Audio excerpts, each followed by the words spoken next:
con el desarrollo del programa. Estamos sobre los sujetos de derecho internacional. Hemos estado viendo lo que es el Estado. Bueno, entonces ahora vamos a ver el tema de lo que es el reconocimiento. Entonces dice acá que ese reconocimiento, el reconocimiento es un acto por el cual se admite a la vida internacional a un Estado, a un gobierno, a un grupo beligerante, a un grupo insurgente, en forma permanente o temporal. Es decir, que en el derecho internacional no solo únicamente hay reconocimiento de los Estados, sino reconocimiento de los sujetos del derecho internacional. Entonces, pero también vemos que es una actividad, es un hacer, ¿verdad? Es un acto. Es un acto. Entonces dice aquí, ¿verdad?, que puede ser en forma permanente o temporal, porque como sabemos, hay sujetos de derecho internacional que son temporales. Ya habíamos visto, ¿verdad? Por eso dice, a un Estado, por términos generales, se le acepta en forma permanente. Pero también, como ven, hay otros sujetos de derecho internacional. Por el reconocimiento se adquiere el respeto de la comunidad internacional. Ya se le admite, pues, como un ente de derecho internacional, y al admitirlo como ente de derecho internacional, ya respecto a él hay derechos y obligaciones. Derechos y obligaciones. Por eso dice respeto, ¿verdad? Por el reconocimiento se sale del aislamiento internacional. Esa es la importancia del reconocimiento, ¿verdad? Por el reconocimiento también es importante para la vida del Estado y es una cuestión de intención. Intención. Y el reconocimiento también involucra aspectos y razones de carácter político, ¿verdad? Acuérdense ustedes que muchas veces hay más carácter político que otro elemento en el reconocimiento de un Estado, básicamente, ¿verdad? Es el más significativo. Entonces, muchas veces el aspecto que más predomina es el político, aunque hay otros, ¿verdad? Entonces vemos, pues, que se admite a la vida internacional, ¿verdad?, a un sujeto del derecho internacional. Ahora viene aquí la pregunta que siempre les he formulado. En ese sentido, el reconocimiento se convierte en un acto constitutivo o en un acto declarativo. ¿Qué dicen? Declarativo. Es un acto declarativo, muy bien. Eso ya lo hemos visto, ¿verdad? En primer lugar, porque el reconocimiento no es un elemento esencial del Estado. Ya vimos cuáles son los 3 elementos esenciales, ¿verdad? Población, territorio y soberanía. Ahí no se menciona reconocimiento. Entonces, una vez integrados los 3 elementos, ya existe el Estado, independientemente que se le reconozca. Independientemente. ¿Qué dice la Carta de la OEA al respecto? La Carta de la OEA es muy claro. Veamos el artículo 13 de la Carta de la OEA. Dice así: la existencia política del Estado es independiente de su reconocimiento por los demás estados. Eso subrayenlo. Eso lo convierte en un acto declarativo, no constitutivo. Es como les decía, que entre el matrimonio y la unión de hecho, ¿verdad? El matrimonio es un acto constitutivo. La unión de hecho es un acto declarativo. ¿Verdad?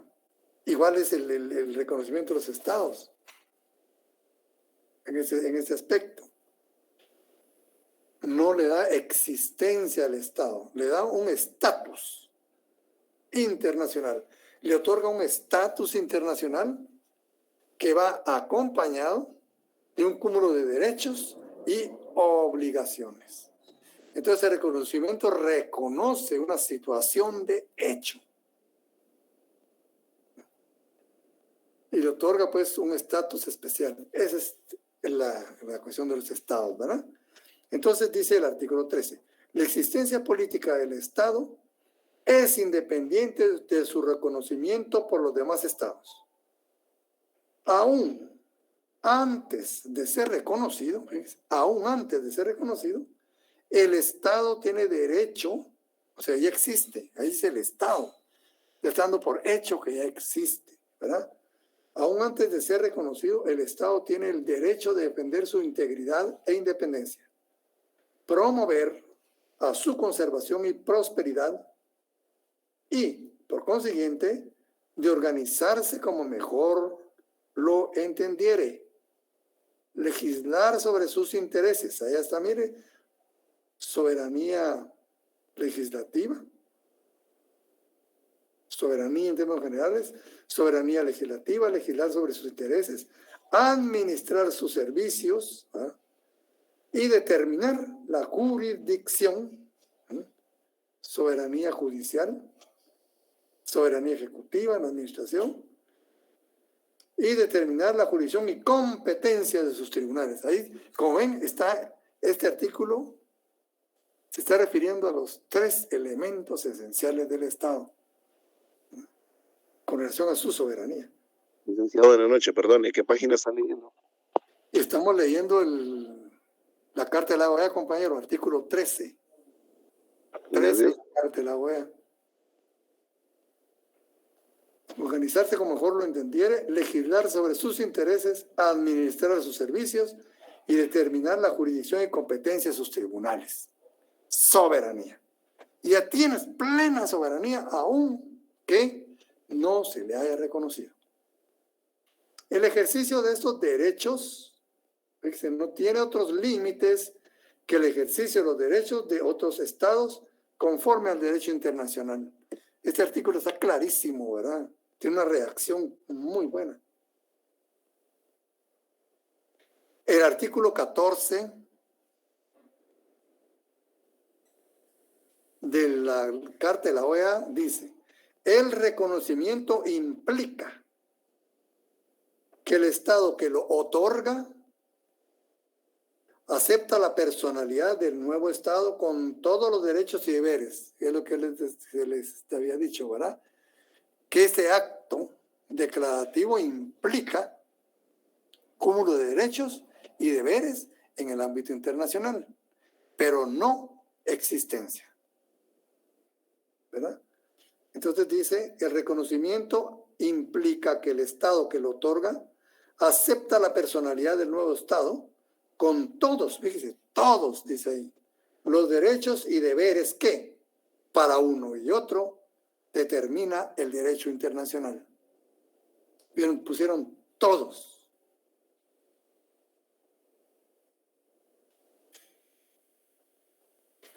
¿Verdad?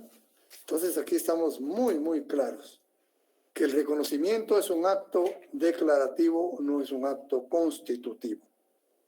Entonces, ¿qué es el reconocimiento de un Estado? Otro acto, ¿ves? Es un acto por el cual un Estado es admitido a la vida internacional en forma permanente. Permanente. Es la aceptación por parte de los otros Estados para que acceda a formar parte de la comunidad internacional. Es la conformidad de los otros Estados en que este nuevo Estado reúne todos los requisitos necesarios para ser tratado como tal, con derechos y obligaciones, ¿eh? En el ámbito internacional.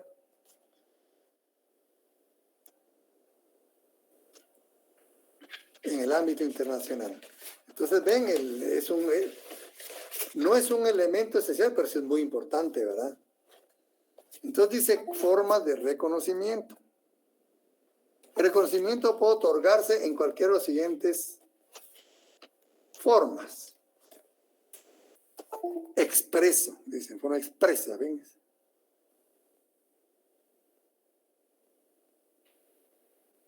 En forma expresa, cuando se lleva a cabo por medio de la celebración de un convenio, tratado, algún otro acto que no deja lugar a ninguna duda. Por ejemplo, un foro internacional, ¿verdad? Ahí puede haber también. Entonces, ya vemos que hay en forma expresa, tácita o implícita. Cuando se ejecutan actos que involucran necesariamente el reconocimiento, ¿verdad? De hecho, ¿verdad? Involucra el reconocimiento de esa calidad de tal, ¿verdad? Dice, de la existencia como Estado, por ejemplo, envío de embajadores, ¿verdad? Entre otros. C, plena, es decir, sin ninguna condición.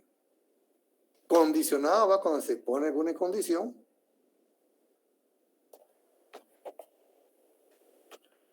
Colectivo, cuando dos o más estados le otorgan su reconocimiento, como decía, en un foro internacional, puede darse un reconocimiento colectivo. Pongámosle aquí un estado por ser el sujeto primordial del derecho internacional. Puede ser reconocido en un foro, ¿verdad?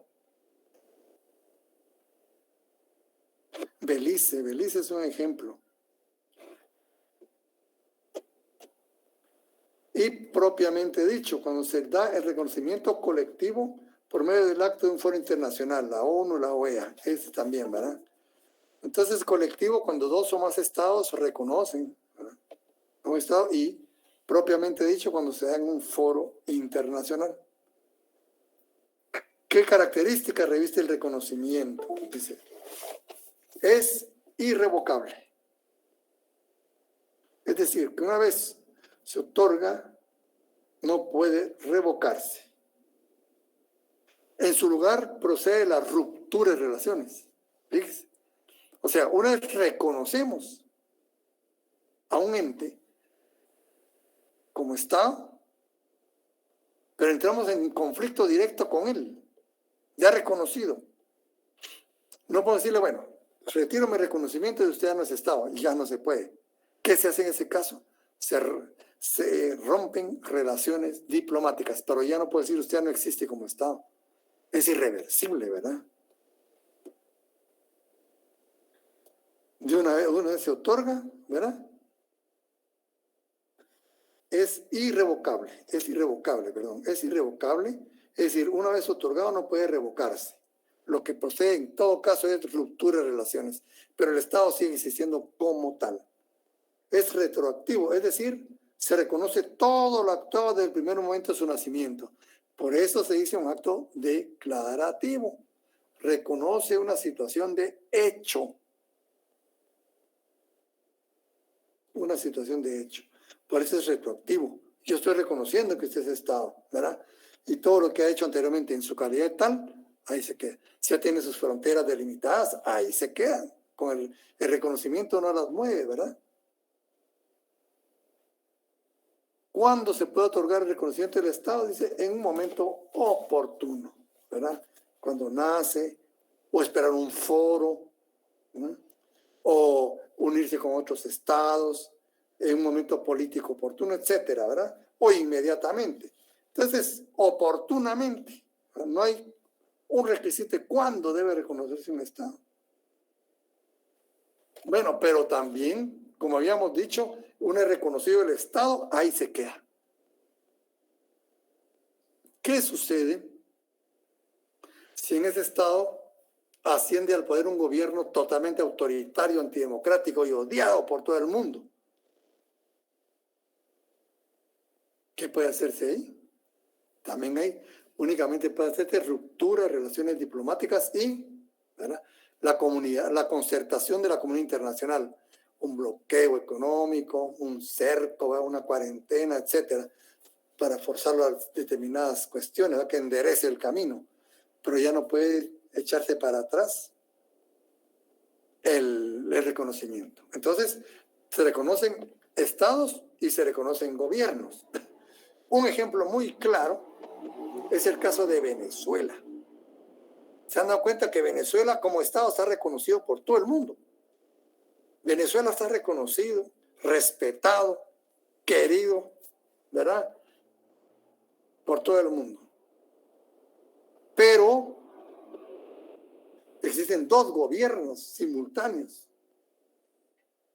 Y ya ven que unos países reconocen un gobierno y otros países reconocen otro gobierno. Entonces, se reconoce el Estado y se reconocen gobiernos. Muchas veces cuando son golpes de Estado dicen, bueno, ¿reconocemos o no reconocemos? ¿Verdad? Entonces hay reconocimiento de gobiernos. Y para eso también existen dos clases de gobiernos. Los de jure o de derecho y los gobiernos de facto o de hecho. Guatemala ha contado con gobiernos de facto, ¿verdad? La unidad como estudiante de derecho nos obligó a estudiar otro cuerpo supremo, otro cuerpo jurídico supremo, ustedes, el Estatuto Fundamental de Gobierno, que estuvo en vigencia en el tiempo del general Efraín Ríos Montt.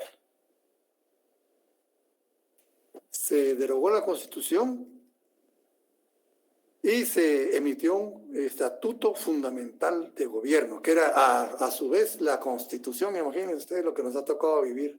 Y nosotros como estudiantes de Derecho nos tocó vivir todo eso. Una experiencia ustedes. Y se legislaba a través de decretos presidenciales, norma ordinaria.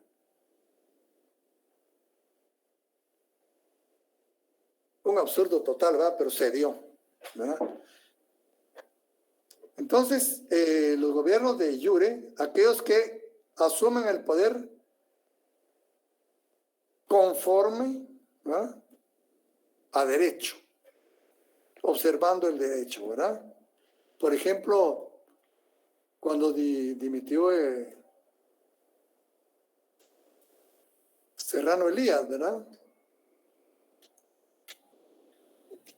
Y terminó el periodo Ramiro León Carpio. Muchos agregaban que no era constitucional el gobierno de Ramiro León Carpio.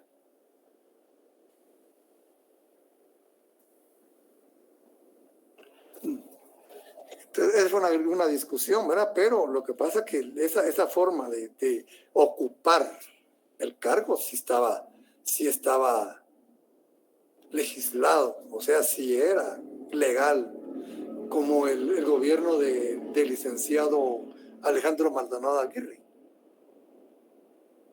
Él no fue electo en las urnas. ¿Y sería un gobierno de facto o un gobierno de jure? ¿Qué opinan ustedes?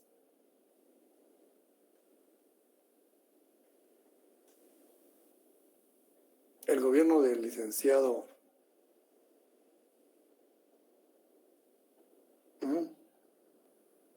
Alejandro de facto. De facto.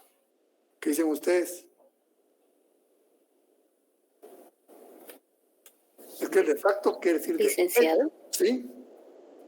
Sí. Yo diría que de jure, porque es un gobierno que se está basando en lo que dice el derecho. Así es. Así es. Este es engañoso, ¿verdad? Y lo mismo pasó con el gobierno del licenciado Ramiro y León Carpio, que exactamente quedó a la vacante presidencial por X o Y razón.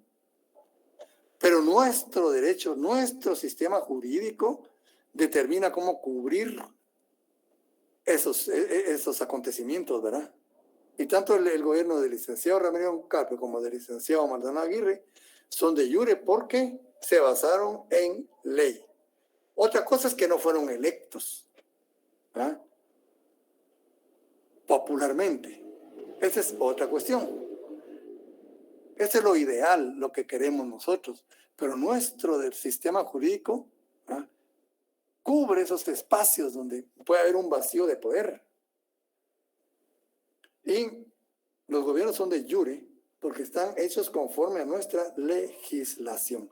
Los dos cumplieron los pasos, ¿verdad? El proceso que dicta nuestro sistema jurídico, tanto el licenciado de León Carpio como el licenciado Maldonado Aguirre. Entonces sí, son gobiernos de jure, pero no son electos, ¿verdad? Popularmente, pero cubrieron un espacio conforme a derecho. El cambio de facto es cuando golpean totalmente el sistema, ¿verdad? Fuera, ¿verdad?, de la normativa jurídica. Una revolución, por decirles algo. Un golpe de Estado militar, ¿verdad? Es un de facto. Entonces, no debemos perder de vista si están fundados en derecho o no. Entonces, estas dos vacantes que se llenaron estaban fundadas conforme a derecho, ¿verdad? Entonces, aquí existe una incertidumbre en el ámbito internacional. Bueno, reconocemos el Estado. Como le digo, Venezuela está reconocida como Estado. El problema es el gobierno. Guatemala se decanta por Guaidó, ¿verdad? Otros por Maduro.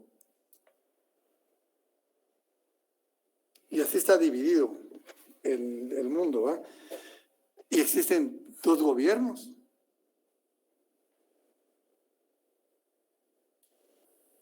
Ahora nos han seguido mucho la diplomacia como se seguía antes, ¿verdad? Porque hay muchas doctrinas de reconocimiento de gobiernos. Ahí los van a leer ustedes en el libro del doctor Carlos Larios, se las tiene ahí expuestas. La que conviene resaltar es la doctrina Estrada. Es la que más se utiliza actualmente, porque es, así como dicen, muy diplomática, muy diplomática. Dice, esta doctrina Estrada fue formulada el 27 de septiembre de 1930, imagínense ustedes, por el ministro de Relaciones Exteriores de México, para evitar los problemas de calificación de reconocimiento. Es que si yo califico un gobierno, ¿qué sucede? Si yo califico un gobierno, estoy violando el derecho internacional porque es intervención. Yo no puedo calificar ningún gobierno, como lo han hecho aquí, pero a rajatablas, ¿no? Ustedes, la diplomacia está muy mal. No puede ser así, confrontar, llevar mi pensamiento particular en nombre de un país, no lo comprometen. Pero así se han caldeado los ánimos, ¿verdad? Y han roto este protocolo internacional en muchos países, no solo Guatemala, ¿verdad? Entonces, si yo reconozco un gobierno expresamente o no lo reconozco expresamente, estoy violando el derecho internacional. Es intervención. Es muy delicado el derecho internacional. Entonces, ¿qué sucede con la doctrina de Estrada? Dice acá, se la voy a leer. Dice, no califica ningún gobierno, no opina, ¿verdad? Solo dice, opina que reconoce estados, pero no gobiernos. Y dice, su país, México, se limitará únicamente a mantener o retirar, cuando le parezca procedente, a sus agentes diplomáticos. O sea, en ejercicio de mi soberanía como Estado, si no me gusta aquel gobierno, y yo no digo si es malo o bueno, simplemente le digo a mi cuerpo diplomático, en ejercicio de mi soberanía, miren, vénganse para acá. Cerremos la embajada. Ahí no estoy emitiendo ninguna opinión. Claro, estoy dando pues evidenciando cuál es mi posición, ¿verdad? Pero no estoy diciendo nada. Y en ejercicio de mi soberanía tengo la plena libertad de mover mi personal diplomático como yo desee. sin ofender a otro país. Y si no emito ninguna opinión, simplemente la retiro. Eso es lo importante, no emitir opinión. Cerrar las embajadas e irse, ¿verdad? Esa es la doctrina Estrada. Entonces, se procede a retirar sus agentes diplomáticos, ¿verdad? Y reservarse el derecho de recibir o no diplomáticos de otro estado, ¿verdad? O los puede seguir aceptando, pero eso no, ¿verdad? Y a continuar aceptando también cuando lo considere conveniente a los agentes diplomáticos de las naciones respectivas, ¿verdad? Si él lo considera conveniente, bueno, lo acepta, si no, no. Lo importante es no emitir ninguna opinión expresa al respecto. Esto se ha utilizado mucho últimamente, ¿verdad? Entonces, es una facultad discrecional que tienen los estados en ejercicio de su soberanía, que nadie se las puede reprochar. Entonces, retiro mi personal diplomático y no emito ninguna opinión. Y hay aquí otras. ¿Qué, Eddie? ¿Pasó con Eddie? Licenciado, buenas noches. Sí. Mire, ahorita que usted está hablando de esto de los diplomáticos, a mí me surge una duda. Hace poco, cuando había problemas con Venezuela, que estaba este señor que era supuestamente el presidente interino, él nombró diplomáticos para otros países, entre esos Guatemala, que los reconoció el actual presidente, pero actualmente él ya no tiene ningún respaldo. ¿Qué pasa con esos diplomáticos? ¿O era legal eso que estaban haciendo? Mire, si era legal o ilegal, es problema de Venezuela, ¿verdad? Ahora, cada estado estuvo en la facultad de reconocer al gobierno por el cual se identificaba. El problema aquí es que fueron a confrontar directamente. Eso no se hace a nivel diplomático ni internacional. No se puede hacer, ¿verdad? Ese es romper el derecho internacional. Y iba el presidente electo y el futuro canciller, ¿verdad? Y fueron a confrontar. Eso no se hace. Simplemente se siente en su silla y acredita diplomáticos a donde considere conveniente. El problema de Venezuela es interno de ellos. ¿Cómo resuelven su problema? No sabemos. Ellos sabrán cómo, ¿verdad? No podemos, ni podemos intervenir, ni siquiera sugerir cómo. Salvo que, ¿verdad?, empiece alguna cuestión de negociaciones, algo así, y la comunidad internacional participe. Caso contrario, es Venezuela el que debe resolver ese problema. Digamos, los estados únicamente se limitan a nombrar y recibir personal diplomático. Ahora, si Guatemala lo aceptó, ahí están, continúan. El gobierno de Guaidó no se ha disuelto todavía, de hecho existe, ¿no? De hecho, es que se ha debilitado, pero ahí está. Y Guatemala fue claro en con quién se identificaba, ¿verdad? Con quién se identificaba. Incluso fueron como presidente electo y como canciller, futuro canciller, con pasaportes extranjeros. Uno fue con pasaporte italiano, otro con pasaporte español. Es una aberración, ¿verdad? Pero ese es otro tema, ¿verdad? Ese es otro tema. Nadie lo ha hecho, pues, ¿verdad? Ningún país hasta la fecha ha hecho semejante cosa, porque no se puede hacer, no conviene hacerlo, pues, ¿verdad? Ahora bien, si los diplomáticos están acá y los reconoce el gobierno de Guatemala y trabaja con ellos, ahí están.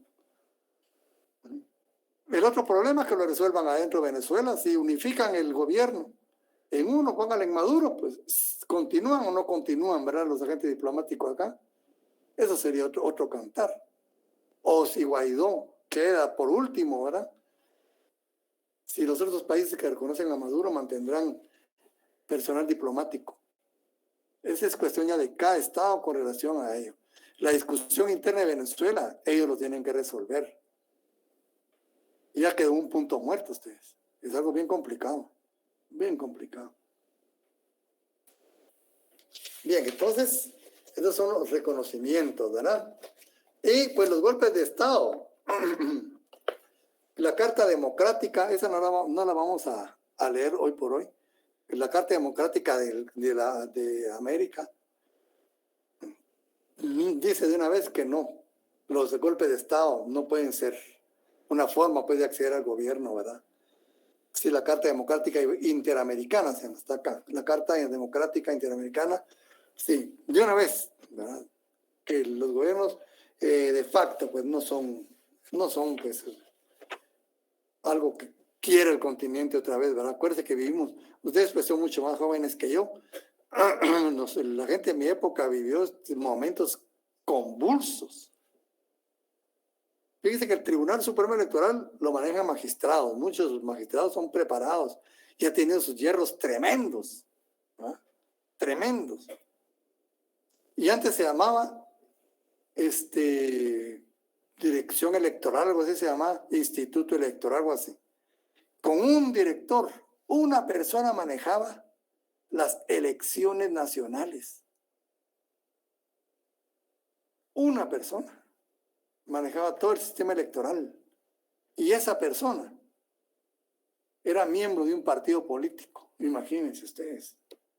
Abiertamente pertenecía a un partido político que ganó muchas veces, ¿verdad? Imagínense cómo está el sistema electoral, como lo ven, tiene sus grandes problemas y se presta a corrupción, a defectos y todo. Imagínense manejado por una sola persona, como una dirección. Eso era muy complicado, ¿no? Por eso llegamos hasta donde llegamos, ¿verdad? Por todos esos problemas que habían jurídicos. Y todavía no se han resuelto, pero ojalá ahora se resuelva algún día. Entonces, ya pues el sistema interamericano no desea ya pues los golpes de Estado ni los gobiernos de facto, ¿verdad? Dice acá, requisitos aceptados para reconocimiento de gobiernos de facto. La historia nos enseña que es un hecho que los gobiernos de facto se hacen finalmente aceptar, ¿verdad? Por ejemplo, el gobierno del general Ríos Montt, muchos países siguieron trabajando con Guatemala, continuaron. Y el cuerpo diplomático siempre tuvo. En la comunidad internacional, tarde o temprano, por lo menos, son tolerados. Ante esta situación, y aun cuando los estados son generalmente prudentes, antes de otorgar su reconocimiento tácito o expreso, han logrado un cierto consenso doctrinario como condiciones mínimas para su reconocimiento. Un gobierno de facto debe demostrar A, que tiene efectividad de mando. ¿Ves? Ese es un requisito importante, que tiene efectividad de mando, ¿verdad? Pues debe ser cierta, pues debe ser cierta su poder, ¿verdad? O sea, existencia real y que sea obedecido, o sea, que se pueda hacer obedecer. Que tiene aptitud y disposición para cumplir con las obligaciones internacionales. Ese es otro requisito muy importante. Que en su acceso al poder y en el posterior sostenimiento en él no ha violado principio de derecho internacional. Eso es muy difícil, ¿no? Eso es muy difícil, ¿verdad? Pero puede ser. Bueno, también se pueden reconocer los organismos internacionales, los grupos beligerantes, los grupos insurgentes, como ustedes que hemos visto, ¿verdad? Y que lo convierten en sujetos internacionales. Y también la persona humana, pues, en aspectos muy determinados, ¿verdad? Muy, muy determinados. Bien, entonces, como sujetos de derecho internacional están los estados. Pero también hay otros sujetos, como habíamos visto, ¿verdad? ¿Cuáles otros hay? Aparte del Estado.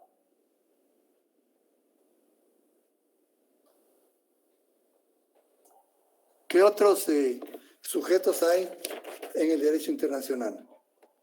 Tenemos los organismos internacionales. Los organismos internacionales. Bien, entonces, ¿qué podemos hablar de los organismos internacionales? Dice el doctor Larios, Los organismos internacionales intergubernamentales tienen derecho a obligaciones internacionales. Tienen personalidad y capacidad jurídica internacional.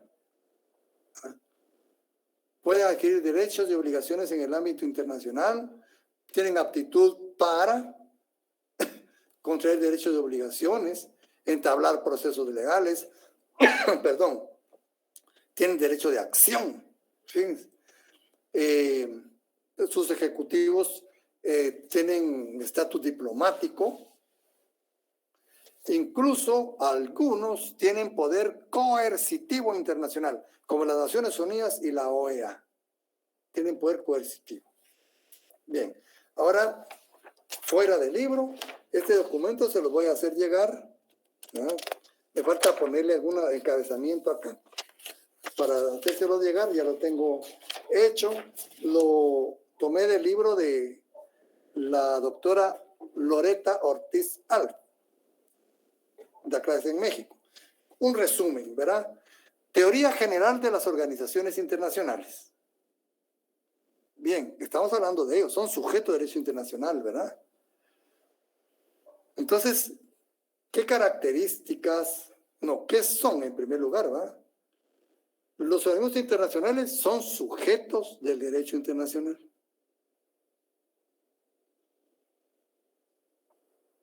Pero no nacen por sí mismos, ¿verdad? Sino que deben ser creados, ¿verdad? Deben ser creados. No nacen espontáneamente como el Estado, ¿verdad? Ustedes deben ser creados. ¿Y cómo son creados? Mediante un documento jurídico internacional.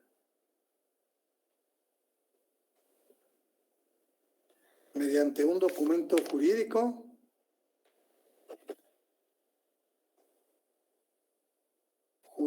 internacional. Un documento jurídico internacional llamado tratado, ¿verdad? Tratado internacional. Con finalidad. Debe tener una finalidad. Debe contar con una finalidad, ¿verdad?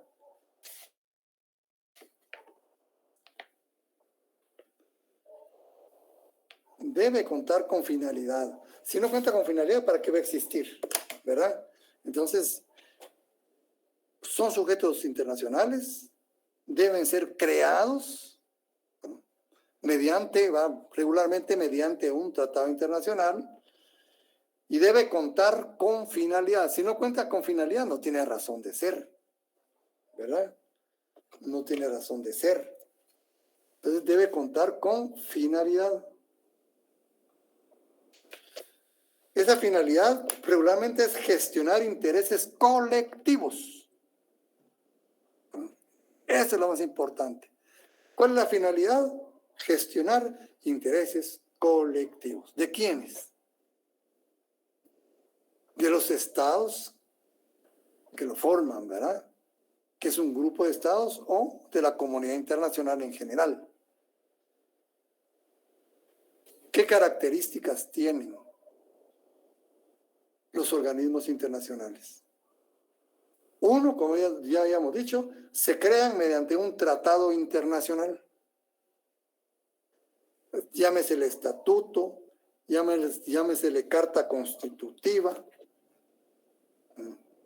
Bueno, pero ¿qué es lo importante de este documento, de este tratado internacional?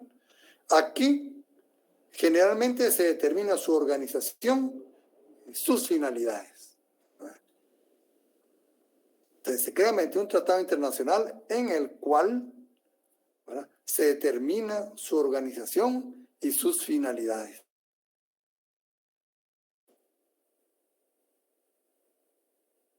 Vamos a resaltar de los organismos. Están integrados por sujetos de derecho internacional. Generalmente estados, ¿verdad? Están integrados, o sea, sus integrantes son sujetos de derecho internacional. 3, gozan de personalidad jurídica internacional propia. Gozan de personalidad jurídica internacional propia. 4, están dotados de órganos permanentes. Eso es importantísimo. Y ese fue el gran paso que dio la OEA, porque desde la Carta de Colombia hasta 1948 era la oficina, ¿verdad?, interamericana. No había una organización, se reunían, ¿verdad? No, una de las características importantes de los organismos internacionales es que están dotados de órganos permanentes. Y como ustedes ya han estudiado otras ramas del derecho, hoy se van a recordar de algo que estudiaron. Estos órganos son distintos e independientes de los miembros de la organización. O sea, cada miembro no puede interceder, ni ordenar, ni tiene relación jerárquica con estos órganos. Los órganos pertenecen a la organización internacional en sí. No a cada estado que forma la organización, no, a la organización. En ese sentido, ningún estado puede mandar, ¿no?, a los órganos. Son independientes de ellos.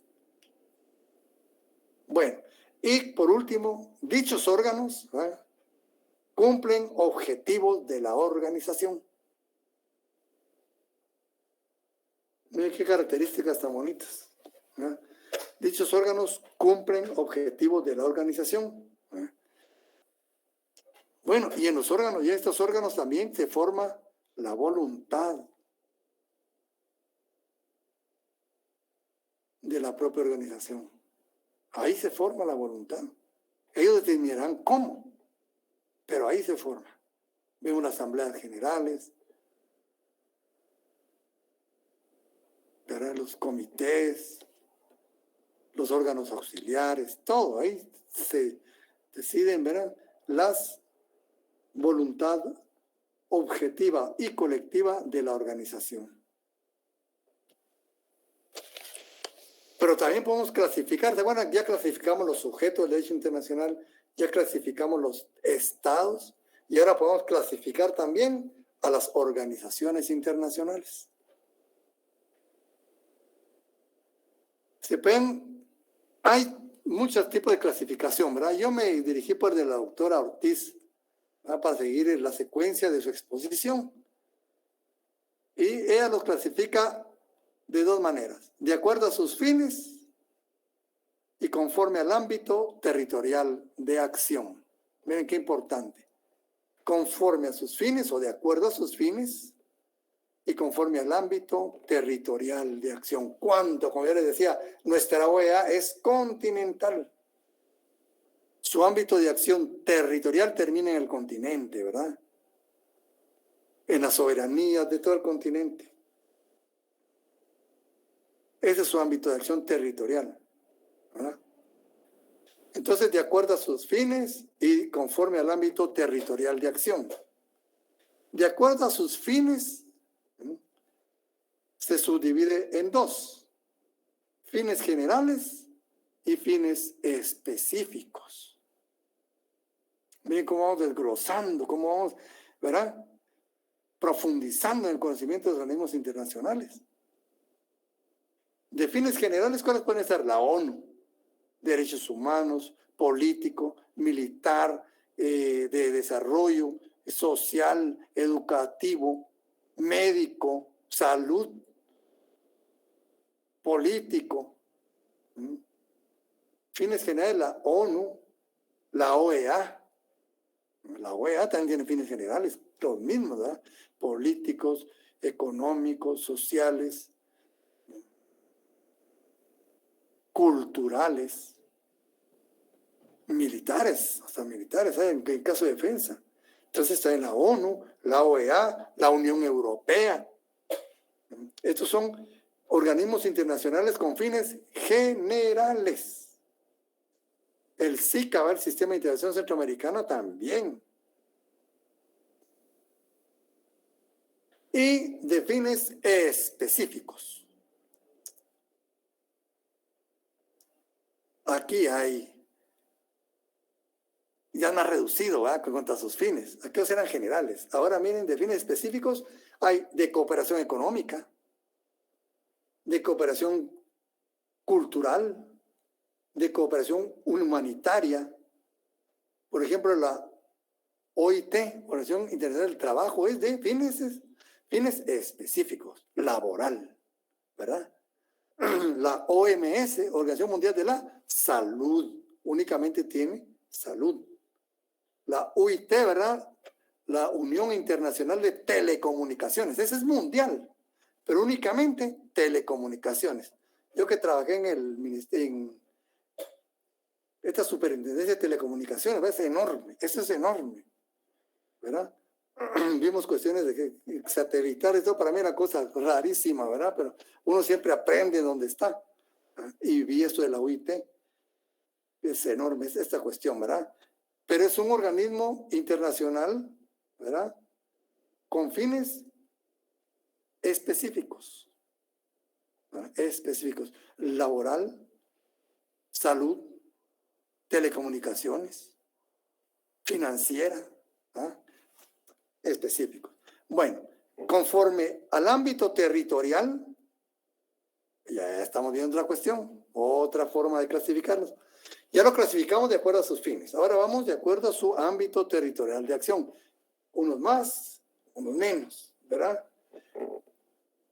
Yo puse otra clasificación más porque sí le faltó a la doctora, a mi entender, ¿verdad? Y lo sugiero aquí. Universales, regionales y subregionales, pues, ¿verdad? Entonces serían 3, conforme a su ámbito territorial de acción: universales, regionales, subregionales. Entonces, conforme al ámbito territorial de acción, los universales, otra vez llamamos la ONU, ahora va la Organización Mundial de la Salud, que estaba en otro, ahora ahí eran diferentes conforme a sus fines, pero conforme a su ámbito territorial de acción ya están juntas. La OIT y la UIT son universales, abarcan todo el mundo, aunque sus fines unos tengan específicos y otros generales. Hay regionales. La OEA es un ejemplo clásico, Pastor, ¿verdad?, que es de un continente completo, La Unión Europea, ¿verdad?, la Liga de los Estados Árabes, la Unidad Africana, etcétera. Todos ellos son de una región, ¿verdad?, de una región. Pero también hay subregionales, o sea que no abarcan toda la región. Nosotros tenemos la OEA, que abarca todo el continente, pero hay otros organismos internacionales que no abarcan todo el continente. El Mercosur, por decirles algo, el mercado de América del Sur principalmente, ¿verdad?, ese es subregional. Está el ALBA, ¿verdad?, la Alianza Bolivariana para los Pueblos de Nuestra América,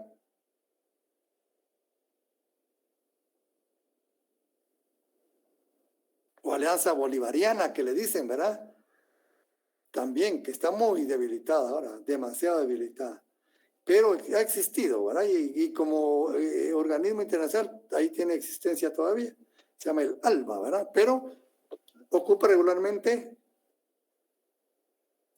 parte de los países de Sudamérica, del Caribe, ¿verdad?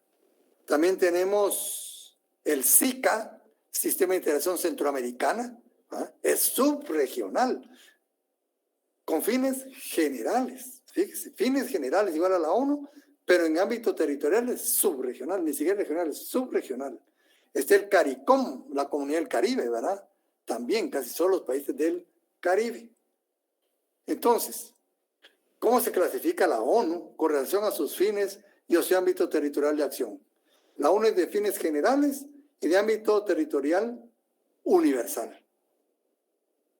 La OEA es de fines generales y de ámbito territorial regional. Ahí hay una diferencia, ¿verdad? Y la OIT es de fines específicos, pero de ámbito territorial universal. Ven cómo van cambiando, cómo vamos poniendo cada organismo internacional según estos dos porciones muy importantes, ¿verdad?, de identificarlos. Y el SICA, ¿cómo sería? De fines generales y de ámbito territorial de acción subregional.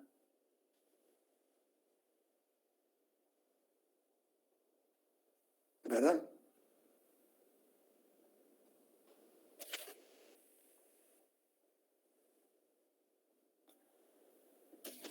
Entonces, ya podemos ver cómo se hace la clasificación, ¿verdad? Sí, María. Licenciado, disculpe, lo que usted está leyendo sí no lo va a pasar, ¿verdad? Porque eso sí no está en el libro de Sí, ya se lo expliqué al principio, ya dije dónde lo tomé, sí. Ya lo tengo hecho, es hora de ponerle su encabezado y todo, y ya se los vamos a hacer llegar a través de la facultad, ¿eh? Muchas gracias, licenciado. Pero, licenciado, disculpe la interrupción. Con respecto al libro de Lario Suchaeta, para ir leyendo un poco, es que yo lo acabo de comprar. Usted va en orden de la página 1, digamos, hasta la 102. Así voy. Ajá. Y cada tema que voy abordando, ¿va? Ok, gracias, licenciado, muy amable. Bueno. Bien, entonces ya vimos en qué consiste, sus características, su clasificación. Ahora su estructura general. Su estructura general. No la estructura de la ONU, no la estructura de la OEA, no la estructura de la OIT, no, la estructura general de los organismos internacionales, ¿verdad? Un esquema general. Las organizaciones internacionales necesitan de órganos para cumplir sus fines y manifestar su voluntad. Dos cuestiones importantes: cumplir sus fines y manifestar su voluntad. Cómo legislan, cómo sancionan, cómo se organizan, cómo eligen, ¿verdad?, cómo se pronuncian. Miren toda la actividad que tienen, ¿verdad? Y necesita para ello un consenso o llevar dicha situación conforme a su propia legislación. Regularmente tiene 3 tipos de órganos principales, cuyas funciones y características son, o sea, en general, la estructura de los organismos internacionales son: 1, un órgano deliberante de carácter plenario. Ya saben por dónde vamos aquí, ¿verdad? Un órgano deliberante de carácter plenario, donde están todos, ¿verdad? Llámesele Asamblea General, Conferencia, Junta de Gobernadores, etcétera. Pues ahí están todos presentes. Está formado por los representantes de todos los Estados miembros. Todos los Estados miembros están ahí presentes, ¿verdad? Celebra reuniones periódicas y tiene competencia general para acordar las líneas fundamentales de actuación de la organización. Podríamos decir que es la máxima autoridad, ¿verdad? En todas las organizaciones, pues están presentes todas. Ahí están la manifestación de voluntad de todos sus miembros y por lo tanto adquiere categoría de órgano supremo. Órgano supremo, ¿verdad? O el órgano máximo de el órgano superior, ¿verdad? Bueno, ya vimos un órgano deliberante. 2, un órgano ejecutivo. Tienen que ejecutar, tiene que haber alguien que se ocupe o algún cuerpo que se ocupe de ejecutar las decisiones tomadas en consenso de todos los miembros. Para ello necesita de alguien que las lleve a la vida real. Ese se llama un órgano ejecutivo. Puede ser un consejo, comité directivo, comité ejecutivo, comité de administración, etcétera. No importa el nombre, ¿verdad? Ahí son parecidos, ¿verdad? Su composición es más restringida que la del órgano deliberante. Allá ya eligen dentro de, ¿verdad? Y hay una forma de que haya sucesión, ¿verdad? Y rotación geográfica, etcétera, para que todos los países se sientan involucrados en ello. Entonces, un órgano ejecutivo, ¿verdad? Su composición es más restringida que la del órgano deliberante. Está formado por representantes de algunos Estados miembros, no todos, ¿verdad? Se elige. El Consejo de Seguridad, por decirles algo. Hay solo 15 miembros, 10 no permanentes y 5 permanentes. De funcionamiento permanente o semipermanente. Ejerce funciones de carácter ejecutivo y demás competencias que sean necesarias para realizar sus fines. 3, ¿verdad? Y un órgano administrativo. Un órgano administrativo. Entiéndase, Secretaría General, Dirección General, Presidencia, por decirle algo. Cada organismo internacional le dará el nombre que considere conveniente dentro de la, lógicamente aceptado para los fines que va a cumplir. Ese es un órgano de funcionamiento permanente. Ese sí es el órgano permanente del organismo internacional. ¿Por qué el órgano deliberante no puede ser? Por ejemplo, la reunión de jefes de Estado no puede ser permanente, sino se elegiría para pertenecer a un organismo internacional, no para gobernar un país, ¿verdad? Entonces ese es periódico.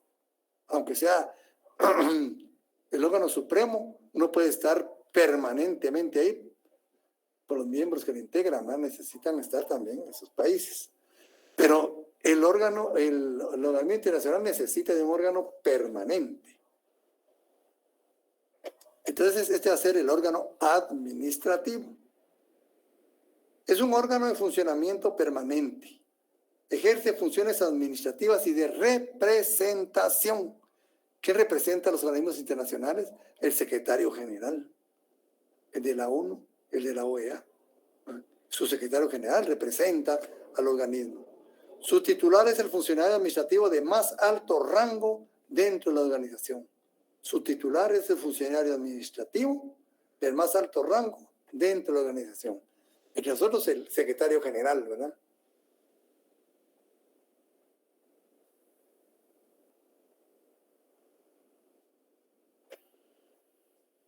Bien, entonces ya hemos conocido de los organismos internacionales en qué consisten, sus características, su clasificación, su estructura. Y ahora, ¿cómo se forma la voluntad de los organismos internacionales? ¿Hay quien mande? Ahí el poder tiene que estar representado por todos sus miembros. Entonces, ¿cómo se adoptan la voluntad? ¿Cómo se forma la voluntad entre los organismos internacionales? Hay 5 modalidades. Por unanimidad, por disidencia, por voto ponderado, por mayorías, simple o calificada, y por consenso. Bueno, entonces los preceptos para formar la voluntad tenemos lo que es la unanimidad. Todos deben estar de acuerdo. Ventajas: un procedimiento respetuoso de la voluntad de los Estados miembros. Bueno, si alguien no está de acuerdo, pues es suficiente para decir que no, ¿verdad? ¿Qué desventaja? Este ha sido un valladar más que todo en el Consejo de Seguridad de las Naciones Unidas.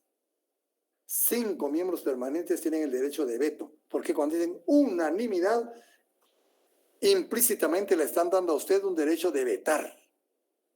Implícitamente. Ahí no dicen, se reconoce el derecho de veto a las 5 superpotencias. No, no dice así.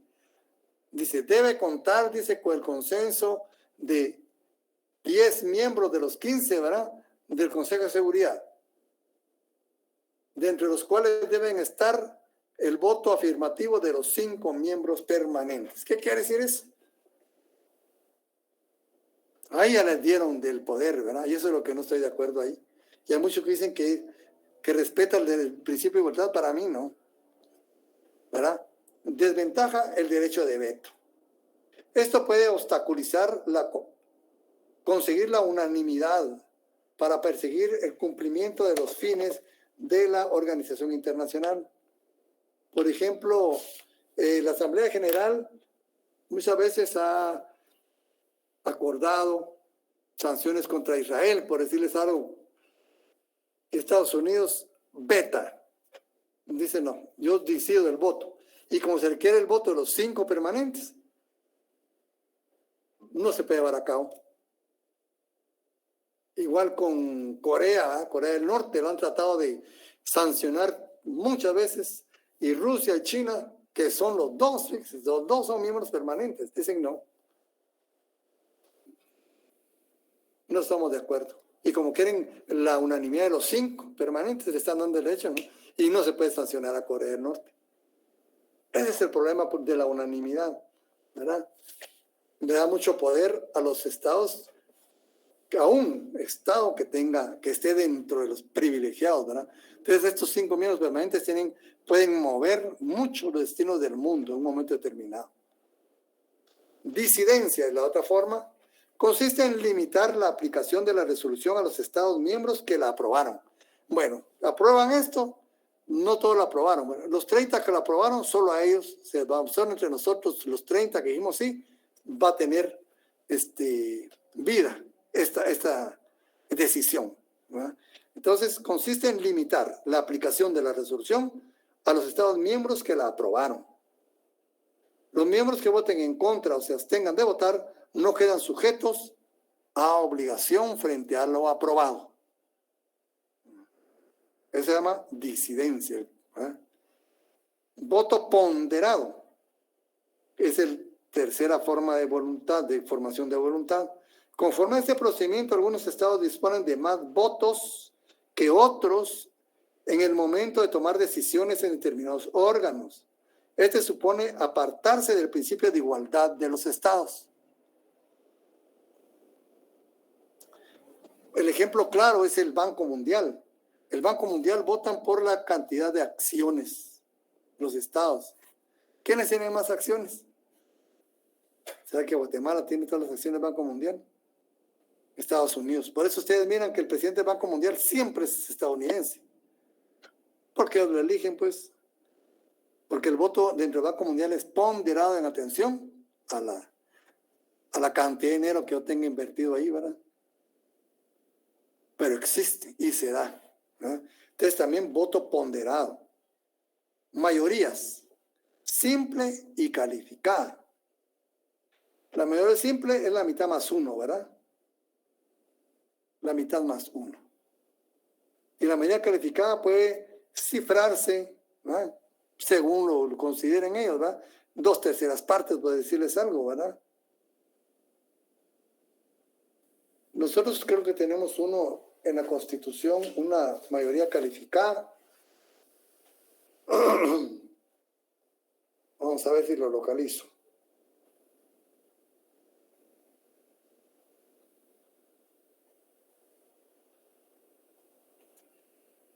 Vamos a ver representación y discusión. Es en formación y sanción de la ley.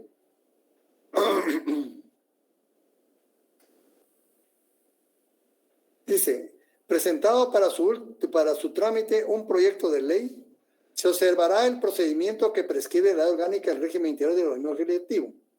Se pondrá a discusión en 3 sesiones celebradas en distintos días y no podrá votarse hasta que se tenga por suficientemente discutido en la 3ª sesión. Se exceptúan aquellos casos que el Congreso declare de urgencia nacional con el voto favorable de las 2/3 partes del número total de diputados que lo integren. Esta es una mayoría calificada, 2/3 partes, dice nuestra ley, ¿verdad? Y en los organismos internacionales también pueden acordar dentro de su normativa esa mayoría calificada, ¿verdad? Mayoría simple, la mayoría sí calificada, ¿no? Entonces tenemos 2, mayoría simple, mitad más 1, mayoría calificada, cifrarse pues en determinadas cantidades, ¿verdad? 2/3 partes, etc. Y por consenso, mediante dicho procedimiento se adoptan resoluciones sin acudir a la formalidad de la votación. Para ello, el presidente del órgano evalúa y da a conocer el acuerdo o falta de oposición de los miembros al aprobar una resolución sin votación. Que levanten la mano, ¿verdad? Consenso. Bueno, entonces ya vimos formación de voluntad. ¿Cómo se forman las mayorías? ¿Cómo se con este procedimiento para adoptar la voluntad del organismo internacional? Y tenemos lo que es la competencia normativa. La competencia normativa se da hacia lo interno y hacia lo externo. Hacia lo interno hay reglamentos internos, hay instrucciones, hay recomendaciones, ¿no? Hay sanciones a su personal, a su propio personal, ¿no? Y hacia lo externo o exterior, sus decisiones, ¿no?, cuando se resuelve muchas veces algo, ¿no?, son obligatorias para sus destinatarios. Por ejemplo, cuando se somete un caso a la Corte Internacional de Justicia, cuando hay una resolución en la Asamblea General respecto a una problemática internacional y una recomendación, entonces esas decisiones son de obligatorio cumplimiento. Es cuestión seria, ahí no está violando la soberanía, ¿verdad? No está violando la soberanía. Entonces, como ven, los organismos internacionales, pues esta es una estructura, una pincelada básica, ¿verdad? Para no adentrarnos en mayores temas, ¿verdad? Pero vemos que esto nos abre una idea bastante cercana de lo que son los organismos internacionales. Vamos a ver después su estructura y solo una pincelada de derechos humanos como una introducción, ¿verdad? A lo que viene después. Los derechos humanos, vamos a ver, vamos a ir después al libro del doctor Larios. Solo quiero decirles que actualmente existe lo que se denomina la Carta de los Derechos, Carta Internacional de los Derechos Humanos. ¿Qué creen ustedes que es la Carta Internacional de los Derechos Humanos? ¿Quién forma la Carta de los Derechos Humanos?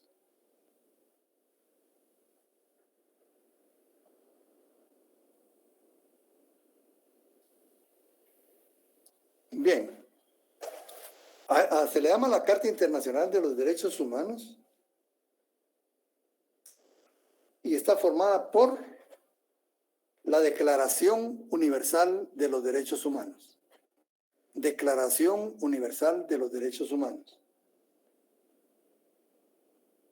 Por el Pacto Internacional de Derechos Civiles y Políticos. Dice, Pacto Internacional de Derechos Civiles y Políticos. Y su protocolo facultativo. Y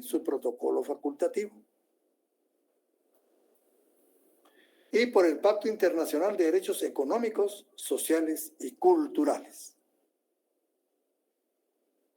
Guatemala todavía no ha aprobado el protocolo facultativo a este pacto, porque ustedes ven es más delicado que el económico.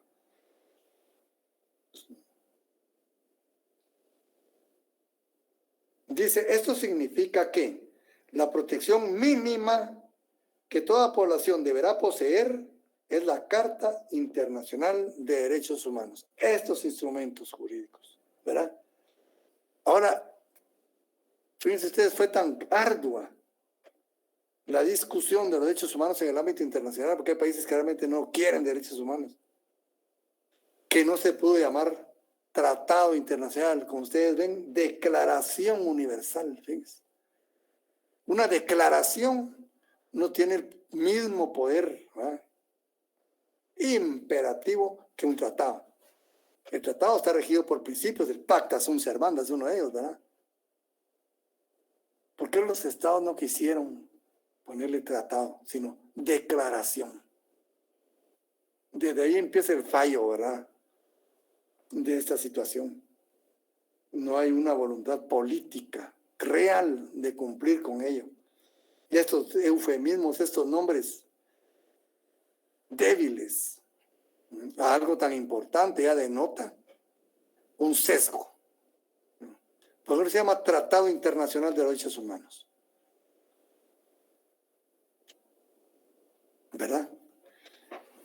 Entonces, ahorita estamos leyendo un documento sobre derechos humanos.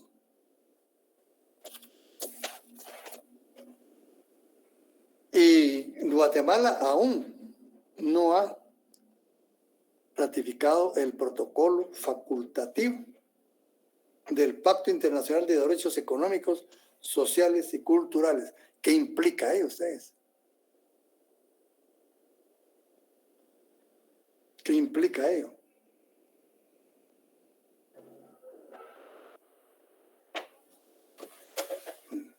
Entonces, estas son cuestiones bastante importantes. Entonces, yo quiero que lean la parte de derechos humanos que tiene el doctor Larios, por favor, ¿verdad? Y continuamos el día de mañana, si Dios lo quiere. Así que muchas gracias, jóvenes, por su atención. Gracias, licenciado. Feliz Nos noche. vemos el día de mañana, jóvenes. Se cuidan, pues. Feliz noche, licenciado. Feliz noche. Gracias. Feliz noche, licenciado. Gracias, licenciado. Feliz noche, licenciado. Bien, jóvenes, se cuidan. Feliz noche, Lic.